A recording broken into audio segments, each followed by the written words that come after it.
Hello everyone, welcome back.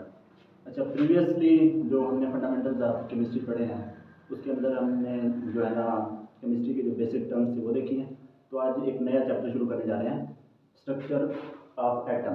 ठीक है, तो नाइन्थ केमिस्ट्री का सेकंड चैप्टर है। तो इसके अंदर हम दोबारा से पहले हम एटम को देखेंगे कि एटम होता क्या है। ठीक है, तो पहले तो हम एटम को देखने की से पहले इसका हिस्टोरिकल बैकग्राउंड देखते हैं कि एटम की टर्म आई कहाँ से। तो एटम की जो टर्म है ना वो पहले पहले यूज की थी डेमोक्रेटस ने। ठीक है, तो पहले पहले डेमोक्रेटस ने ये टर्म यूज की। कदीम यूनानी फिलासफर था जिसने कहा कि हमारे इर्द गिर्द जितनी भी चीज़ें पाई जाती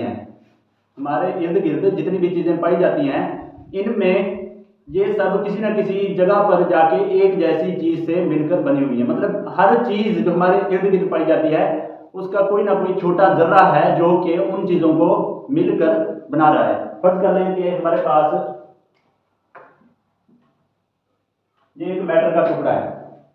फर्ज कर लें कि हमारे पास एक मैटर का टुकड़ा है। तो ये जो है ना डेमोक्रेटस के मुताबिक ये छोटी छोटी चीजों से, या फिर आप कह सकते हैं कि छोटे छोटे जर्रों से मिलकर बना हुआ है, जिसको उसने कहा कि ये एटम है।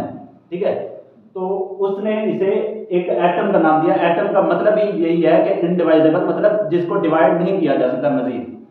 तो ये तो एक कदीम यूनानी फिलासफर था, एक फिलासफर की कही हुई बात थी जो कि चलती तो रही लेकिन कुछ कोई खातिर ख्वाह जो है ना तरक्की ना कर पाई। लेकिन 19वीं सदी के अंदर एक साइंटिस्ट आता है, जॉन डाल्टन। तो वो अपनी एक एटॉमिक थ्योरी पेश करता है। एटॉमिक थ्योरी के अंदर वो कहता है कि जो एटम, वो भी यही बात करता है, बेसिकली करता वो भी यही बात है कि जो मैटर है वो छोटे छोटे जर्रों से मिलकर बना हुआ है, जिनको हम एटम कहते हैं। लेकिन वो कुछ एक्सपेरिमेंट्स की बुनियाद पर कहता है ये बात। मतलब ये ऐसे नहीं कह देता कि अपनी फिलासफी की बुनियाद पर वो बस ये कहते कि भाई ये छोटे छोटे जर्रों से मिलकर बना हुआ है।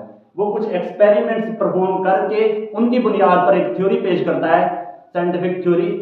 तो उसके बाद वो कहता है कि ये जो छोटे छोटे जर्रे हैं ये एटम है। तो उसके बाद पहले उसने तो एक थ्योरी जो है ना पेश कर दी कि एटम जो है ना छोटे छोटे जर्रे हैं। उसके बाद कुछ और साइंसदान आए जिनमें जे थॉमसन हो गए, गोल्डस्टाइन हो गए, रदरफोर्ड हो गए, नील बोहर हो गए।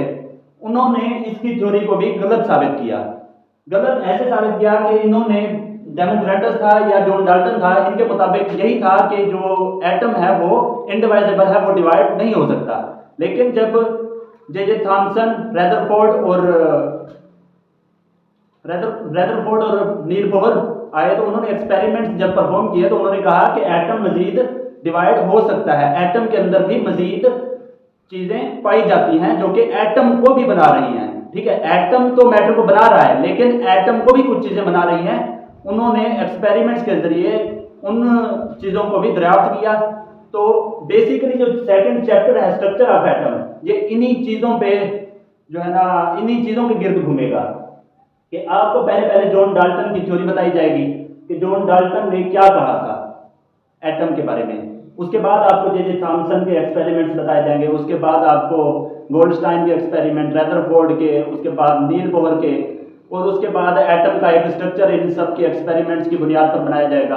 तो आगे चल के हम इसी चीज को बुनियाद बनाकर हम इस चैप्टर को पढ़ने की कोशिश करेंगे। तो ये तो एक था ना कि चैप्टर का ओवरव्यू। तो नेक्स्ट लेक्चर से हम स्टार्ट करेंगे जॉन डाल्टन की थ्योरी से।